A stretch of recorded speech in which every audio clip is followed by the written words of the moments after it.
Dans cette séquence, nous allons voir comment réaliser cet exercice qui est fait plutôt pour les classes de cycle 2, mais il peut être utilisé pour d'autres niveaux en adaptant les échelles de grandeur. Nous allons utiliser des figures piques et des boucles for each.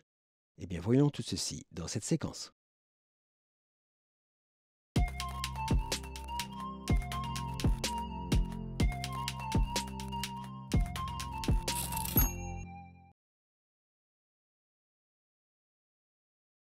Dans un premier temps, voyons comment est constitué cet exercice. En haut de la page, nous avons une consigne et une poule. Sur la gauche, nous avons des cadres où les élèves doivent écrire le nombre qu'ils pensent juste. Tous ces cadres sont identiques et alignés de manière similaire à gauche et ils sont les uns sous les autres. Pour chaque ligne de l'exercice, nous avons toujours la même ligne graduée qui va de 10 à 30. Cette ligne contient des graduations épaisses pour les valeurs 10, 15, 20, 25 et 30 et des graduations plus fines pour les unités. Donc, comme le cadre et la ligne de graduation sont identiques pour chaque ligne, nous allons pouvoir créer une figure pique unique qui sera affichée sur toutes les lignes voulues grâce à une boucle for each. Enfin, pour chaque ligne, nous avons une flèche qui indique la valeur à trouver.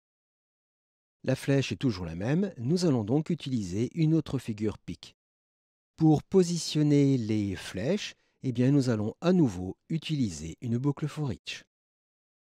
Donc voilà comment est constitué cet exercice et comment nous allons le composer avec des figures piques et des boucles for each.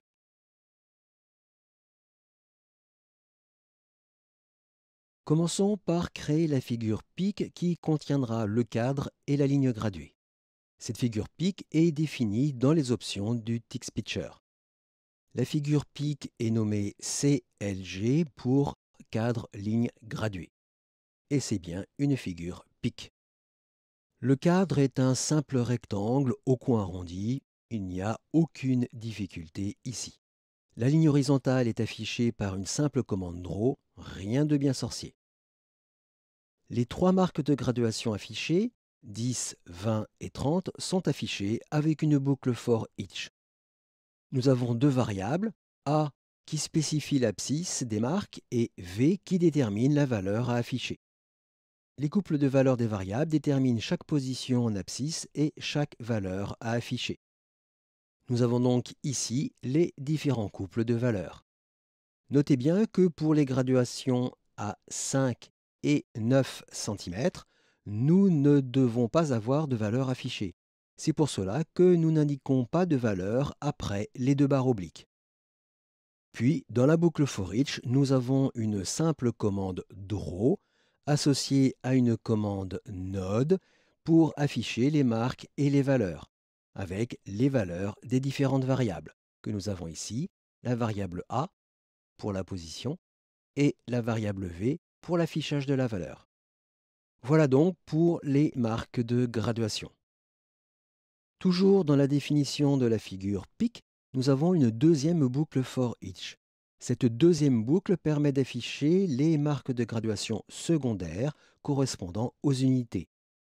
Ces unités sont affichées tous les 4 mm sur la ligne horizontale. Il n'y a aucune difficulté dans cette boucle for each. Nous avons la boucle for each, notre variable, toutes les valeurs à prendre, et ici, la commande Draw permet de dessiner ces marques de graduation. Donc voilà comment est définie cette première figure pique avec le cadre, la ligne horizontale, les marques de graduation et les valeurs affichées. C'est donc cette figure pique que nous utiliserons dans une boucle for each pour afficher toutes les lignes de l'exercice. Toujours dans les options du TextPicture, nous avons la définition d'une deuxième figure pique. La deuxième figure pique permet d'afficher la flèche verticale qui indique la valeur à trouver. Cette figure pique est nommée flèche et elle est définie par une simple commande Draw. À nouveau, il n'y a vraiment aucune difficulté dans la définition de cette deuxième figure pique. Donc voilà les deux figures piques qui sont déclarées dans le TixPitcher.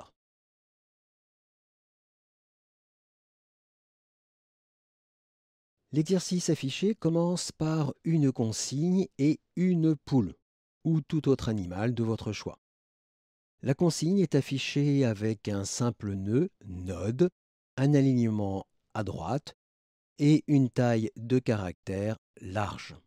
À nouveau, aucune difficulté. Ensuite, nous avons l'affichage de la poule. Pour cet affichage, j'ai fait appel à la bibliothèque TixLinks, qui est déclarée dans le préambule. La poule est affichée avec une simple commande draw, avec la commande pick qui fait appel à l'animal chicken. Et nous avons ici une échelle à 75%. Notez bien que la bibliothèque TixLinks vous propose bien d'autres animaux autres que la poule. Donc rien que du très simple dans ces affichages de la consigne et de la poule.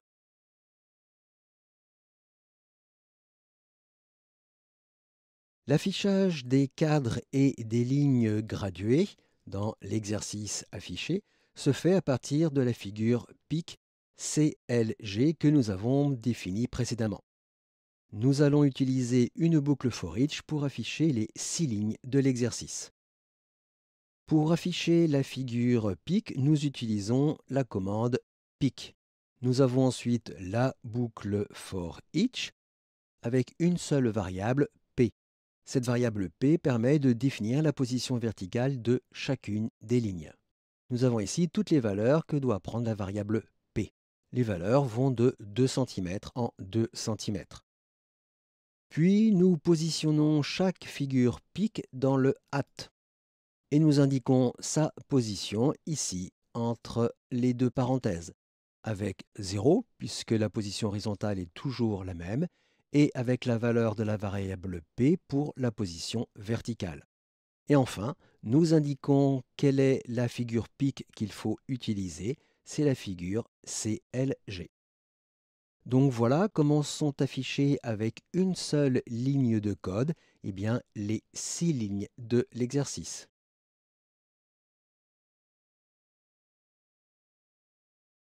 Pour afficher les flèches indiquant les valeurs à trouver, nous utilisons exactement la même technique. Mais cette fois, nous avons deux variables. Nous avons toujours notre commande pick, nous avons notre boucle for each, et nous avons les deux variables. A pour l'abscisse et O pour l'ordonnée. Les valeurs sont indiquées entre les accolades et le positionnement des flèches est indiqué avec le hat et entre les deux parenthèses qui utilisent à nouveau les deux variables A et O.